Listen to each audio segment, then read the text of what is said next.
Hey everybody, welcome back to Cup of History. Today we're at Peninsula Coffee House in Peninsula, Ohio. This is a really cool coffee shop that overlooks the Cuyahoga River. Today we're going to be exploring some civilian conservation corps locations within the Cuyahoga Valley National Park. So grab your cup of coffee and let's get into some history.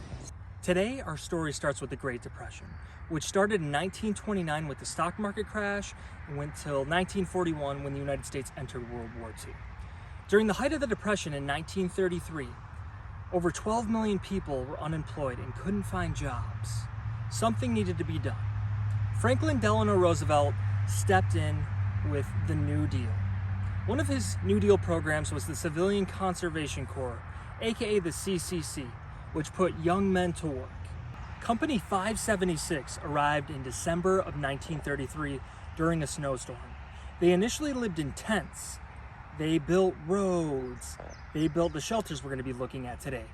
They also built Happy Days Lodge, which stands right behind me. Once construction was completed, this became the men's barracks where they would sleep and they would eat their meals. Eventually, it became a summer camp. And you think about the name, Happy Days Lodge. Well, this comes from Happy Days Are Here Again, which was a theme song of Franklin Delano Roosevelt's presidential campaign in 1932. This statue depicts a CCC worker. As you can tell, they were really strong. And that's because they did manual labor all day. They used their hands, they used shovels, they used pickaxes, and most of the time they didn't have heavy machinery. So needless to say, they got a workout. We are at the D Block Quarry located in Summit Metro Parks, about a 5-minute drive from Happy Days Lodge. This is the sandstone that was used on the shelters that we've been looking at today. It's really amazing to think how the workers got this sandstone all the way up to where the shelters are located. If you come out here, you'll see what I'm talking about. The CCC workers were helped out by LEMs, local experienced men, because the CCC workers, they were just getting on-the-job training, so they needed that guidance. And a lot of them learned a lot of great skills from doing this. We are at our next location, Kendall Lake. This is a man-made lake. How it was created is Salt Run Stream was dammed off, and then they dug out this area with hand tools. It's really amazing to think how they did this by hand. I can't imagine them not using heavy machinery here. What's also cool at this area is the lake shelter. It currently has 2 restrooms and there's an upper level as well. You can see the sandstone. Let's get a closer look at the sandstone. This is the first level of the shelter, and look at this giant fireplace. Just imagine being here with your friends, with your family, and just having a good time in nature.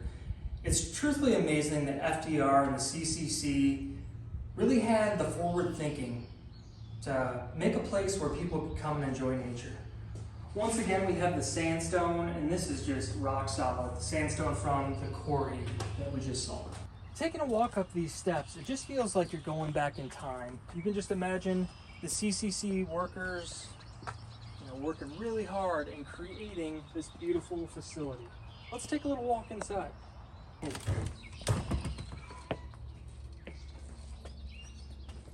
Just being in the structure, you just really appreciate the craftsmanship that went into this. Just imagine being here and taking a walk outside and seeing that beautiful lake. It almost feels like this isn't even in Northeast Ohio. I mean, this is just a true gem. I'd really recommend checking it out. What's really cool about Kendall Lake is there used to be a dual toboggan run here. And if you walk up this path, there's remnants of the toboggan run. This was a tunnel people could walk under. As you can tell, the toboggan run is no longer active, but it's still cool seeing this. Where I'm standing right now is where the dual toboggan run was at. I can't imagine just cruising down this on a toboggan. That sounds awesome. I wish it was still here. It really makes you appreciate the Civilian Conservation Corps in general, just having the thought of recreation for people. Here we are at another shelter. This is called the Octagon shelter, and this is a great example of parkitecture. Albert H. Good was one of the architects of a lot of these CCC projects, And he thought Parkitecture was cool because it kind of blended into the environment. Once again, you can see the sandstone on the fireplaces. American chestnut trees are used on these structures. Basically, the history with the American chestnut tree is in the early 1900s, a blight happened in the United States. So that was kind of like a disease, a fungus. It took out these American chestnut trees, and they were just laying all over the area. So the CCC workers took those trees to the sawmill, and that is how they framed these shelters. Here we are at the final shelter. This is the Ledges shelter. And just being in front of it, you can see this amazing sandstone from the quarry. And if you look at the beams, that is the American chestnut.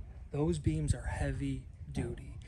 And if you look around, this is a whole empty field. And you might think, hey, it just looked like this. No, this was all planned by the CCC, an area where people could have fun. All these trees were planted by the CCC. When the Civilian Conservation Corps started, the requirements to get into the Corps were you had to be 18 to 25 years old. It was later expanded to include 17-year-olds through 28-year-olds. You had to be single, you had to be unemployed, of course, and generally from a low-income household. The CCC workers were paid $30 a month. They had to send 25 of that home, and they got to keep 5 for themselves. Just a perspective, $30 is about $742 in today's money in 2025. For the $5, that's probably equivalent to $123, give or take. In the 1930s, segregation was a reality, and the CCC reflected that. Although African Americans weren't part of Company 576 here in the Virginia Kennel Reserve, they played a meaningful role nationwide. Over 200,000 African American males served in CCC camps throughout the United States, where they gained practical skills, training, and confidence. In 1935, CCC camps officially became segregated. African American enrollees often faced racism, fewer resources, and limited chances for advancement. The Civilian Conservation Corps program lasted from 1933 to 1942. Ultimately, World War II was going to get the United States out of the Great Depression.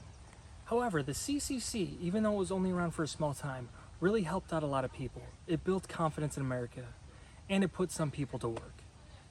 We are at our final stop, the Ledges Overlook. While this is a natural area, the CCC built trails so people could get to this area. It's a great place to watch the sunset. I definitely recommend checking it out. I hope you enjoyed this video. Please like and subscribe to my YouTube channel.